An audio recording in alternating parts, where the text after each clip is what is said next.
નમસ્કાર મિત્રો, તારીખ 15/5/2025ના રોજ ગુજરાત સરકાર દ્વારા રાજ્યમાં ગુજરાત કર્મયોગી સ્વાસ્થ્ય સુરક્ષા યોજના કેશલેસ હેલ્થ બેનિફિટ પેકેજ અમલમાં મૂકવામાં આવેલ છે. એ બાબતનો જે પરિપત્ર થયેલ છે એનું સંપૂર્ણ વાંચન હું અહીં તમને આપું છું.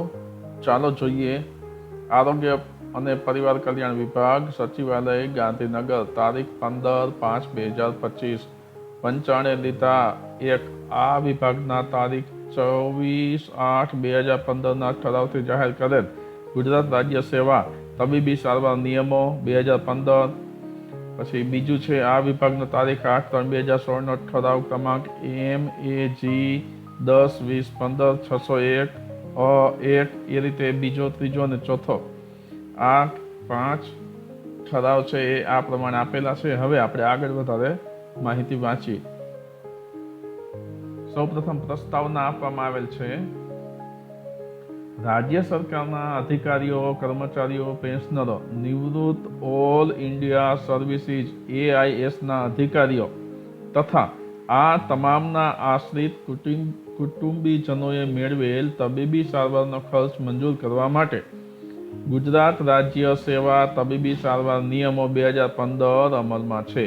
વંચાણે લીધેલ ક્રમ 4 પરના આ વિભાગના ઠરાવથી રાજ્ય સરકારના વર્ગ 3ના સંવર્ગો પરની જગ્યાઓ ઉપર સીધી ભરતીથી નિયુક્તિ થયેલ ફિક્સ પગારના કર્મચારીઓને જે તે સમયે અમલી મા અમૃતમ યોજના, જે હાલ PMJAY યોજના નામ ઓળખાય છે, એના અંતર્ગત કેશલેસ તબીબી સારવારનો લાભ આપવામાં આવેલ છે. જ્યારે રાજ્યના સેવારત ઓલ ઇન્ડિયા સર્વિસીસ AISના અધિકારીશ્રીઓ અને તેમના આશ્રિતો માટે all India services medical attendance rules 1954 મુજબના લાભ આપવામાં આવે છે.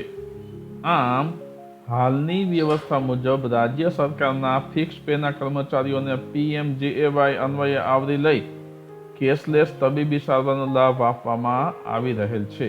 જ્યારે તે સિવાયના તમામ સેવારત અથવા તો નિવૃત્ત અધિકારીઓ કે કર્મચારીઓ અને તેમના આશ્રિત કુટુંબીજનોના કિસ્સામાં મેડિકલ રીએમ્બર્સમેન્ટની યોજના અમલમાં છે.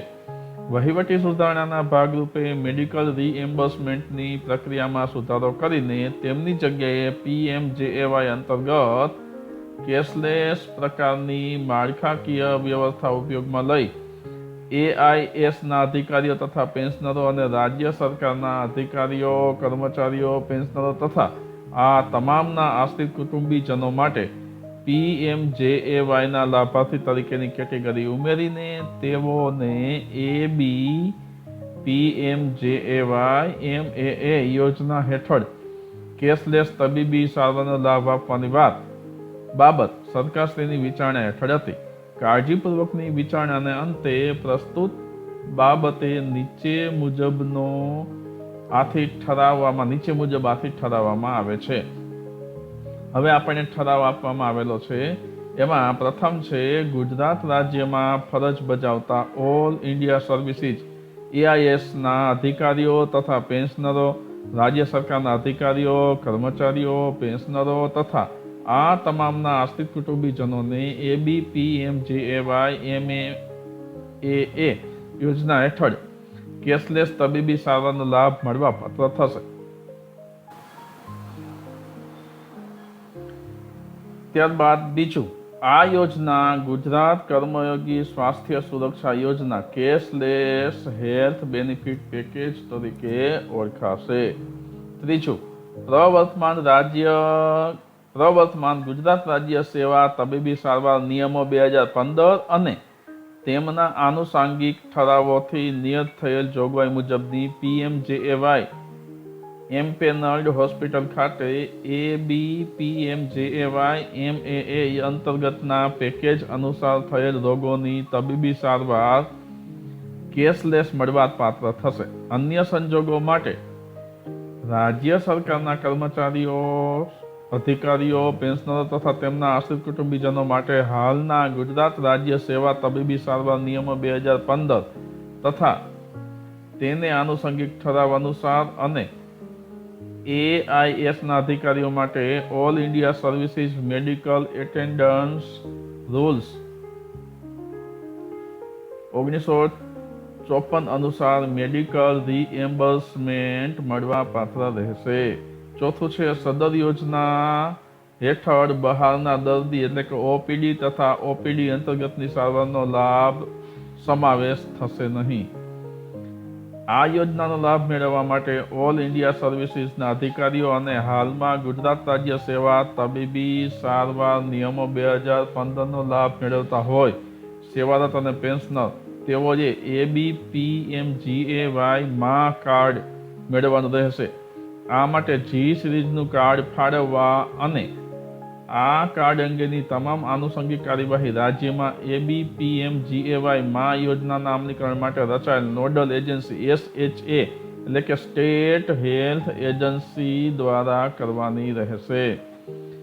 આ યોજના હેઠળના લાભાર્થીઓને કુટુંબ દીઠ વાર્ષિક ₹10 લાખ અંકે ₹10 લાખ પૂરા સુધીની તબીબી સારવાર કેશલેસ મળવા પાત્ર રહેશે તથા કુટુંબ દીઠ ₹10 લાખની તબીબી સારવાર ઉપરાંતના ખર્ચ માટે ગુજરાત રાજ્ય સેવા તબીબી સારવાર નિયમો 2015 તથા તેના આનુષંગિક ઠરાવ અનુસાર અને ઓલ ઇન્ડિયા સર્વિસીસ AISના અધિકારીઓ માટે all India service medical attendance rules 1954 અનુસાર હાલની પદ્ધતિ મુજબ મેડિકલ રીએમ્બર્સમેન્ટ મળવા પાત્ર રહેશે. સાતમું છે સદર કેશલેસ પ્રક્રિયા હેઠળ નાણાં ચૂકવણી તથા ABPMGAY માં યોજનાના અમલીકરણ માટે નોડલ એજન્સી તરીકે રચાયેલ SHA સ્ટેટ હેલ્થ એજન્સી દ્વારા જ તમામ કામગીરી કરવાની રહેશે. કાર્ડ કઢાવવા અંગેની બાબત તથા તેને આનુષંગિક કામગીરી માટે SHA દ્વારા હવે પછીથી વિગતવાર સૂચનાઓ કે માર્ગદર્શિકા પ્રસિદ્ધ કરવાની રહેશે. જ્યાં સુધી આ યોજનાના લાભાર્થીઓ ABPMGAY માં યોજના અન્વયનું કાર્ડ કઢાવે ત્યાં સુધી પ્રવર્તમાન ધોરણોએ પાત્રતા મુજબ મેડિકલ રીએમ્બર્સમેન્ટ મેળવવા હકદાર રહેશે. આઠમું છે આ યોજનાના લાભાર્થીઓને ABPMGAY માં યોજના હેઠળ થનારા વખતના સુધારો આપમેળે લાગુ પડશે.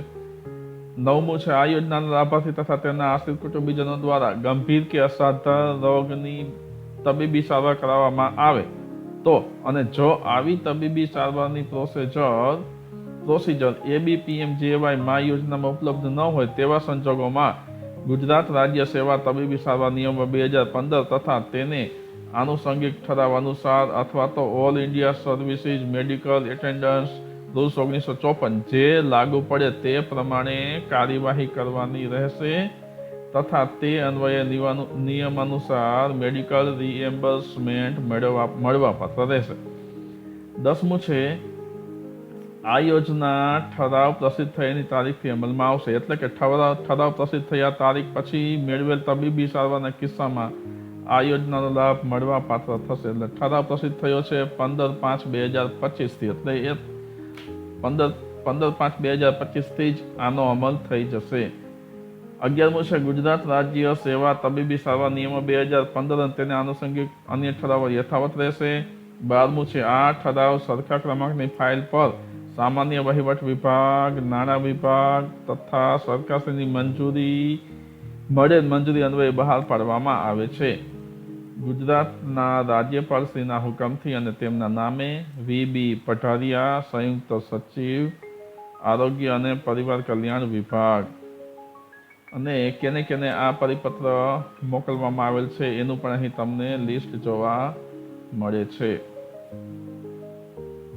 તો આ બધા જ અધિકારીઓને પણ આ લિસ્ટ મોકલવામાં આવેલ છે, મતલબ કે આ પરિપત્ર મોકલવામાં આવેલ છે. તો મિત્રો આ એક સરકારની ખૂબ જ અગત્યની જાહેરાત છે જેનાથી દરેક કર્મચારીને અને તેના કુટુંબીજનોને ખૂબ જ ફાયદો થશે. એ બદલ આપણે ગુજરાત સરકારનો ખૂબ ખૂબ આભાર માનવો જોઈએ. મિત્રો આવી જ અન્ય માહિતી મેળવવા માટે મારી YouTube ચેનલ માય સ્ટુડન્ટ્સ એજ્યુકેશનને તમે સબસ્ક્રાઈબ કરજો અને તમારા અન્ય મિત્રોને પણ શેર કરજો. ધન્યવાદ.